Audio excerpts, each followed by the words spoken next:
$1 million per Bitcoin. I know, that sounds wild, but that is what the Bitcoin proponent Samson is expecting to see as soon as next year. The next crypto bull market, he says, will be fundamentally different from previous ones. I don't believe there's always going to be the same cycle every 4 years. It's basically supply shock multiplied by demand shock, and that gives you price shock.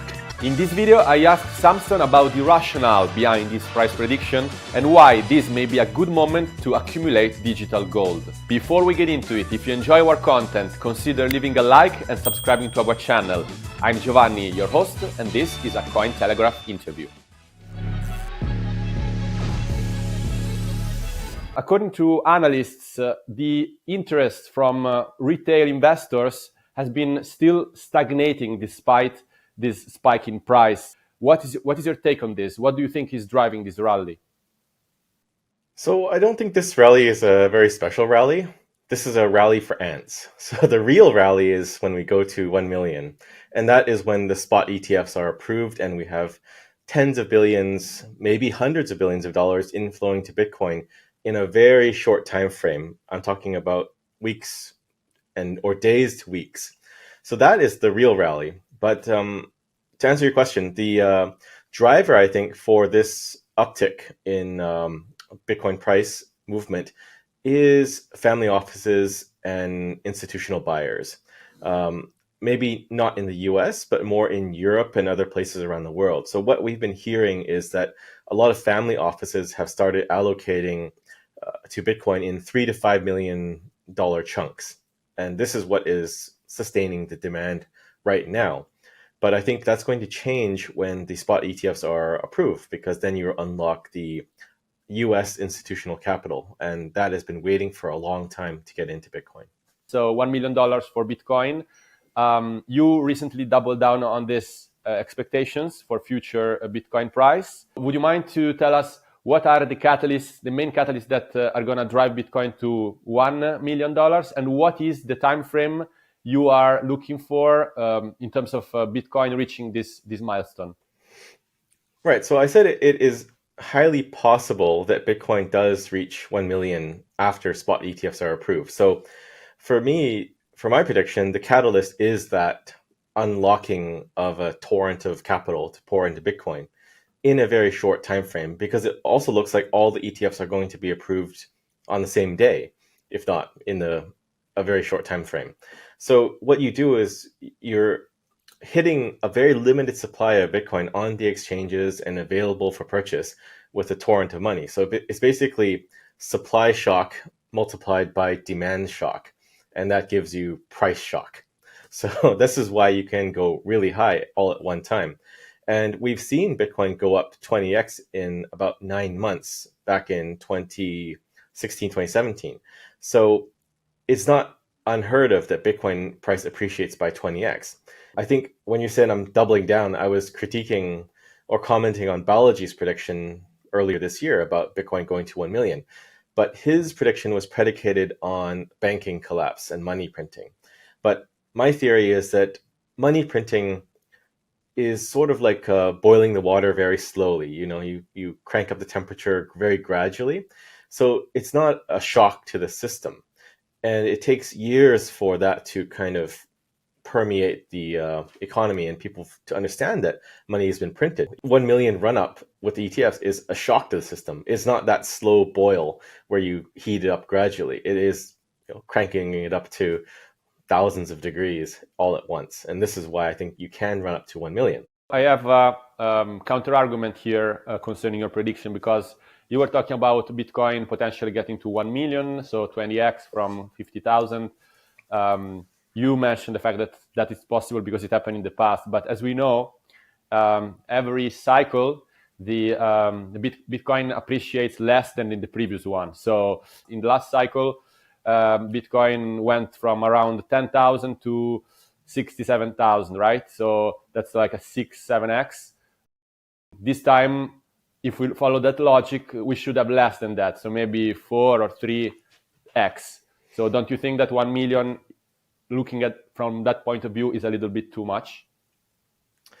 Yeah, that's a good criticism. So I'm not saying we will go 20x because we did go 20x in the past. I'm just saying there is a precedent for that. But I don't believe that the past will predict the future. So I don't believe there's always going to be the same cycle every 4 years. I think that's just a coincidence. But to counter your counter, I think things are very different this time.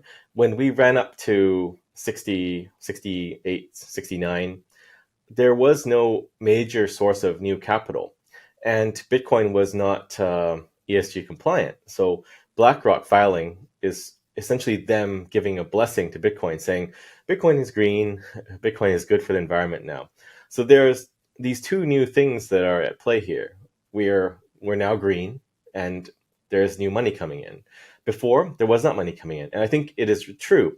All things else equal, if there is no new money coming in, there's no change in the perception of Bitcoin, it will become harder to have that big multiple.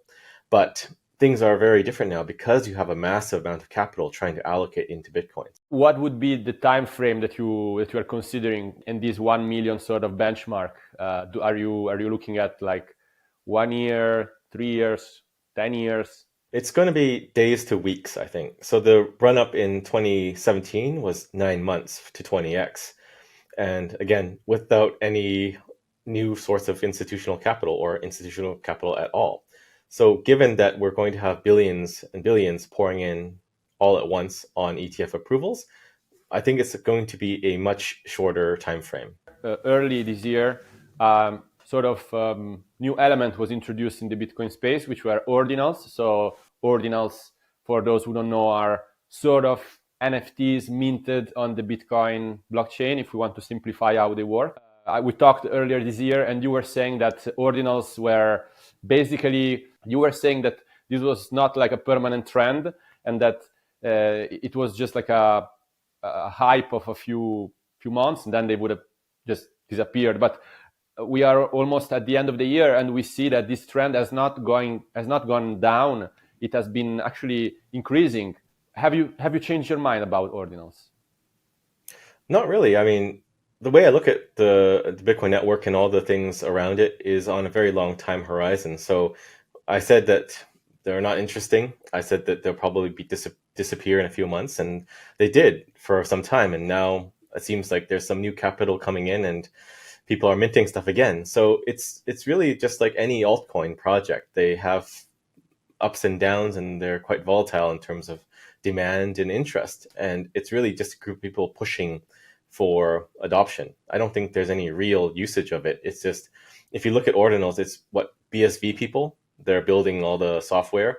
It's a lot of people from Ethereum and other blockchains that want to do these types of things.